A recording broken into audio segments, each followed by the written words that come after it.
नमस्कार, मैं हूं आपके साथ नम्रता शर्मा। पश्चिम बंगाल में अगले साल विधानसभा चुनाव होने हैं और यही वजह है कि बीजेपी वहां पर अपनी सियासी जमीन को और ज्यादा मजबूत करने की जुगत में है। यही वजह है कि बीजेपी के कई नेता कार्यकर्ता जमीनी स्तर पर उतरकर लोगों से संपर्क बनाने की कोशिश कर रहे हैं। दूसरी तरफ अमित शाह इस बात का ऐलान कर ही चुके हैं कि 200 से ऊपर सीटें पश्चिम बंगाल में बीजेपी आराम से निकाल लेगी।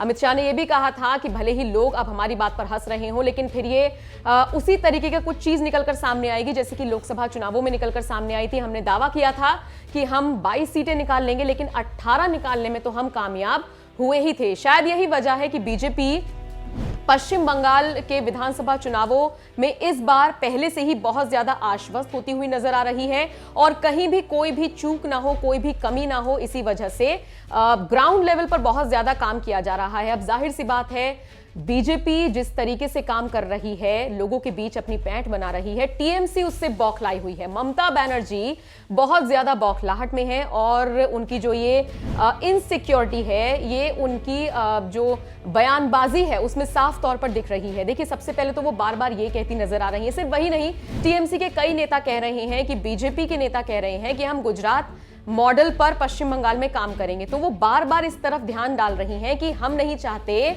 कि बीजेपी पश्चिम बंगाल में गुजरात मॉडल पर काम करे, क्योंकि गुजरात अपने दंगों के लिए भी जाना जाता है और पश्चिम बंगाल में हम उस तरह के दंगे नहीं चाहते हैं। इसके अलावा अमित शाह को लेकर भी ममता बनर्जी ने बड़ा बयान दिया है। देखिए, जनता के बीच अपनी पैठ बनाने की कोशिश ममता बनर्जी भी अब बखूबी कर रही हैं, क्योंकि कड़ा कंपटीशन बीजेपी से उनको आने वाले चुनावों में मिलने वाला है। तो जाहिर तौर पर वो भी अपनी बयानबाजी कर रही हैं। एक प्रेस कॉन्फ्रेंस को कल संबोधित कर रही थी और इसी दौरान गृहमंत्री अमित शाह को लेकर कुछ ऐसा बोल गई जिससे अब नया विवाद खड़ा हो गया है। उन्होंने कहा कि सीमा पर स्थिति ठीक नहीं है और गृहमंत्री जो है वो चुनावों में व्यस्त है। मैंने ऐसा गृहमंत्री अपनी जिंदगी में, अपने करियर में नहीं देखा जिसको देश से ज्यादा चुनावों की पड़ी है।